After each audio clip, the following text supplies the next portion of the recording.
Firstly, thanks. I'll just drop this. Firstly, thanks everyone for taking the time. We try and put this on a couple of times a year, essentially because we see a lot of interest around people wanting to understand what entry-level jobs in cybersecurity look like, as well as what life is really like in a blue team. And hopefully today, pretty briefly, we'll just touch on some of those high-level dot points, at least from my perspective and from my team's perspective. So I'll take you through them slowly.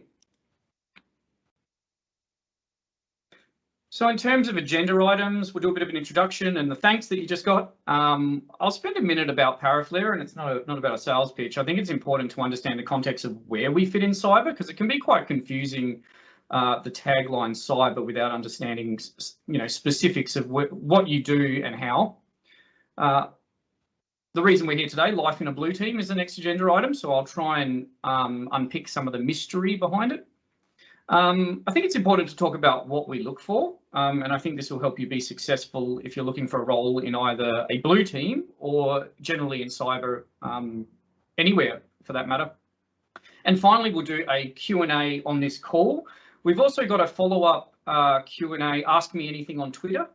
So I'll be over in Twitter after, and we'll get a bit more information about that afterwards. So looking forward to getting some questions. You can ask me anything on this call or subsequently after on the Twitter feed. A post will come out from Carly. So in terms of introduction and thanks, I'll just introduce people from our side. I'm Frank Santucci. I'm the CTO and co-founder of ParaFlare. We have with us Carly Gibson. She's our strategic communications expert. We've also got Noemi Samaki, who's our director of cyber operations. So she actually runs the blue team. And we've also, I'm just having a look on the call, we've got Andrew Noble, our director of engineering. We've got Beck Millwood, our engagement manager from digital forensics. We've got a good turnout from our team. Thank you everyone for turning up. I think I can see Sturt McLennan, our chief customer officer. I can see Nelson, one of our experts, all things administration, the man. So yeah, good turnout from our team. And by all means, in the chat while I'm talking, please drop questions, the team will answer. And also they're all available to field questions afterwards. So thanks for everyone from our team turning up, and then thank you for taking the time.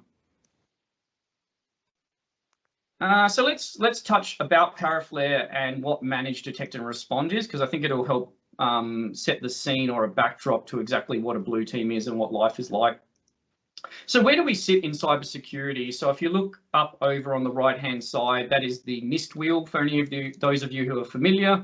NIST is a framework. There are lots of frameworks, and what frameworks do in cybersecurity is basically tell you what you should be doing in cyber. They tend to be a list of controls. You should do this specifically. So each one of those large segments, whether it be recover, identify, protect, detect, respond, has dozens, hundreds of controls underneath it of things that you should do. So if you think about someone, and this is really important, ultimately we want to provide cybersecurity to a customer. Let's call them a big bank. A big bank needs to address all 5 areas of this NIST wheel to have a holistic cybersecurity strategy, and as well as be confident in themselves. And you'll find all major organizations will align to either NIST or a framework like that. Why am I talking about NIST? The reason I am is because I want to say where we fit, and we fit specifically in detection and response and nothing else. And that's really important because that's that is where blue teams live.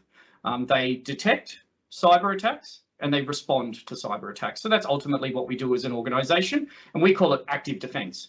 And I think it's important, and we'll spend a minute on active defense later to try and differentiate what that is and how it fits. So that's a bit about NIST.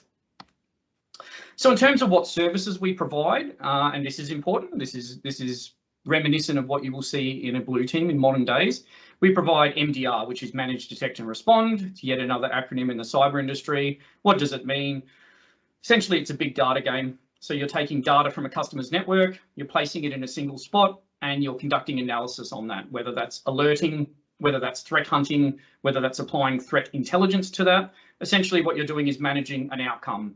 You're detecting and responding to cybersecurity incidents as they happen in real time in customers' environment. And that is what a blue team does in my mind. Above and beyond that, we do incident response, so digital forensics. digital forensics is obviously that next step of detail. So you've found something in the data, you think there's an attacker, and you really want to persecute that to the letter of the law. You want to understand exactly what's happened. That's when digital forensics come in. So they'll spend a lot more time on a very smaller, sometimes a much smaller data set to get to the specificity of an incident. So if you had to compare what's the difference between the two, like a blue team versus a digital forensics team, a blue team tends to have more data and alerts coming at them and less time to deal with them. A digital forensics team tends to have the same data set, but they can normally narrow down on a certain area. And that just depends customer requirements. They want the comfort that someone's looking at their alerts, but they also want to know that you're capable of being able to forensically examine that attack that happened. And we've got both capabilities, and they both sit within detection and response. And then the final point on ParaFlare, we're a Sydney headquartered company. We're all Australian. We do have a couple in the UK, but we're geographically spread all over Australia with a security operations centre. That's a physical hardened facility in Sydney. So as we move from, that's a bit about ParaFlare, I think it's important to start why SOC and why do these style of services exist in the market. And I touched on the concept of active defence there. So when we talk about, what is defending a network, so we're talking about operational cyber now. We talk about self-defence, that is, let's face it, hygiene. That's your responsibility to have good quality passwords, not to stick them on a post-it note, all the stuff that you probably know and have heard of.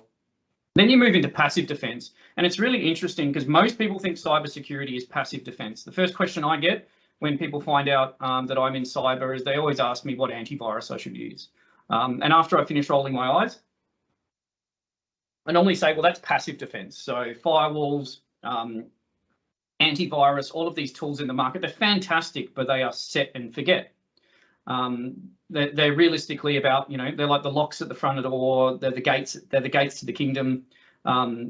Once they're put in place, they stay static for a better part. Then you move into active defense, which is what a blue team does. That's sort of moving to the next level, which is as opposed to setting up the perimeter and that hardened firewalls, those hardened antivirus solutions, and sitting back and saying my job's done. It's actually actively monitoring what they're doing. So we think about active defense is akin to placing security cameras in a network. You place security cameras, you run an operations team to monitor the cameras, and you try and find out whether some adversary activities happening. And that is essentially active defense, and that's where we live, and that's what a blue team does.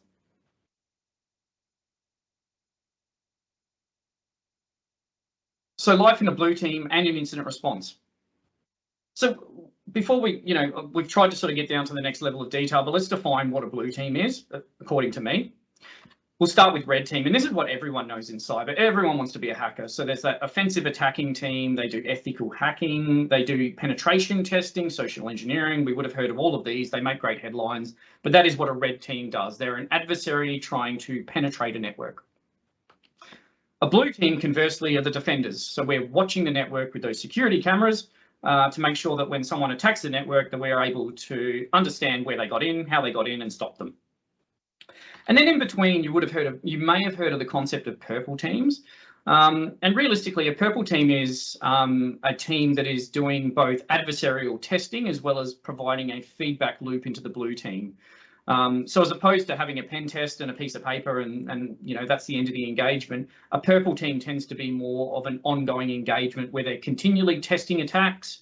They're telling the blue team that we got in here and you didn't notice, so the blue team can fix that. It's a very collegiative and collaborative activity. So purple teams are at the more advanced side. You don't see too many of them in Australia, but they do exist.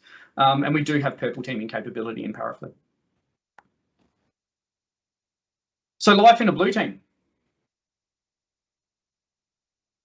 I think it's important to look past the hype and think about what the career looks like. And this is a really important point. It sounds cool to be in cyber, but underneath any job is a job.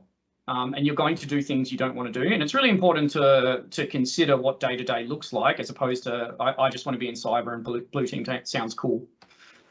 First thing I noticed is everyone wants to be a hacker.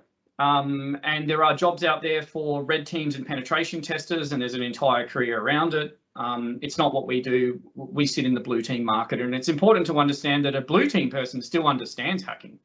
We still know what an attack looks like. We even test attacks. We just don't, as a living, try and break into networks. We're on the other side, we're the defenders, we're the police. The other thing you also notice on our side is everyone wants to be an incident responder. So we spoke about, MDR, looking at those alerts, and then the incident response, chasing those incidents. It is a very tough life. As opposed to a blue team, which does has benefits and disbenefits. One being that you know when you're on shift and you know when you're off. Incident responders don't have the same luxury, and we'll talk a bit about that later. Most importantly, be realistic at the steps you need to reach your goal. So if your end goal is I want to be in a blue team or I want to do digital forensics incident response, you're likely going to have to learn the ropes in other areas. And a really good area is a blue team. When you've been on the defender side, you've understood what attacks look like, you know what the defensive tools can do. It sets you up for a much better career when it comes to being a digital forensics incident responder. So you've got that ability to persecute to that next level. One of the really important things about life in a blue team is cyber operations is not your typical 9 to 5. I don't know, I've worked in IT all my life, and IT in general is not a 9 to 5 job. It is quite rare that you will get one. You will always be on call to some respect. You are likely to be pulling shifts in a blue team. Almost all blue teams, the modern and larger ones, will run 24/7, eyes on glass. And just be aware and conscious that that is nights, weekends, that's public holidays. You don't have less time off, but it's a bit like hospitality in that you're working hours that are not 9 to 5 and perhaps are not as conducive to the lifestyle that you might want to live. Just be aware that that is a reality. The other reality is change. So the only constant in cyber is change, and nothing you will learn on your course will be relevant by the time that you start practicing it. And that is true because the tools, techniques, the industry is changing at such a rapid pace. Even I look back 12, 18 months ago, and we even changed the way as a company that we operate. That doesn't mean that the information that you are learning now is not hugely beneficial for you uni students out there, or you people on courses, or people studying. It sets you up as the framework you absolutely need to be successful in the future. But just be aware that things will change, and be flexible, and be ready for it. It is a life of change, and it is a life of learning. That can mean positive things to some people, that can be negative to other people. And depending on the style of person you are, I look at it as a bonus. I love learning new things. I love the change. Others don't, but just be aware that's a reality. This is the bit no one wants to hear. Half the job is documenting what you do. So the most successful people in the blue team are the ones who can not just understand the attack and contain an attack, but they can articulate what they did, why they did it, and in clear, concise language to the customer. And they're the people who are the most successful. And you'll find the same in most lines of work. It's even more documentation heavy when you're in digital forensics and incident response, because outside of the documentation that you provide the client, there is no record of what you did. So it's important to document, and unfortunately, you won't get away from it. Time and risk management is what will make you successful. How do I tease this out? You can, in any one day, you can get 10 alerts in a blue team. You cannot spend your entire day on one of those 10 alerts. So it's about managing and triaging in your mind of what's the most valuable use of your day with those 10 alerts. Can this one pass? Does this one, is there a reason to persecute this particular one for more? Or should I spend all of my time on a specific one? And it's about managing time and risk. So is it a high risk alert? Does it give you some cause to worry versus is it something that's pretty benign? You've seen lots of it before. Let's move on. We've got other things to focus on and learn about. But it's something that's really important, because if you get the balance wrong, you can spend too much time on things that don't matter. And likewise, you can spend a lot of time on something that does, and it's very valuable. But just be aware of time and risk management. It's relentless, exhausting, and stressful. It is a stressful industry. Unlike some jobs, you will never know everything. You will never even get close. IT, cyber, the industry is moving at an extraordinary pace, and it is highly complex.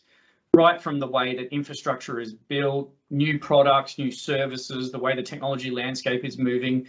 Can be stressful at times, but you need to be comfortable with the fact that you've done everything you can within the time that you've had allocated to you to perform an outcome, and then be confident in what you do. But just be realistic, it is an exhausting and stressful job, and particularly digital forensics can be of that nature. And it doesn't stop. It's 24 hours a day, 7 days a week, 365 days a year. And this is the final data point. To be successful in cyber, you need to know more than the IT teams to be a very senior cyber person. And what does that mean? I see people making the mistake of saying, I want to be in cyber, IT is not for me, and cyber is literally a reflection of IT. Some of the best cybersecurity individuals I've ever worked with tend to be system administrators or people who've come from a core IT background and can transfer their knowledge and skill set. So don't try and live up here in cyberland. Just remember that underneath the foundation is IT, and having a good structural understanding of how IT works is going to be a cornerstone of your success as a cybersecurity professional in any manner. So we'll move on to some more points on Blue Team, but I'll also bring in a bit of flavour of incident response here, because it's generally, when people set future goals, is something that they want to move towards. IRs always happen on a Friday. You can be sure of this. They happen at inconvenient times, and there's actually some reasons why that is. Clever attackers are ones who will set off a trap during New Year's Eve or on a public holiday in a country. So just be aware, the odds are stacked against you that these will happen at times that you don't want it to happen. So just be aware that is the reality of incident response. During an incident, people are under enormous stress. It's hard not to get comfortable with it because we do so much of it. And it's quite regularly that you're meeting with people whose companies are literally being destroyed before their eyes. But just be aware that when that loss of job, that company, that public shame, that sleeplessness, these are your clients. These are the people you're dealing with, and they're under duress.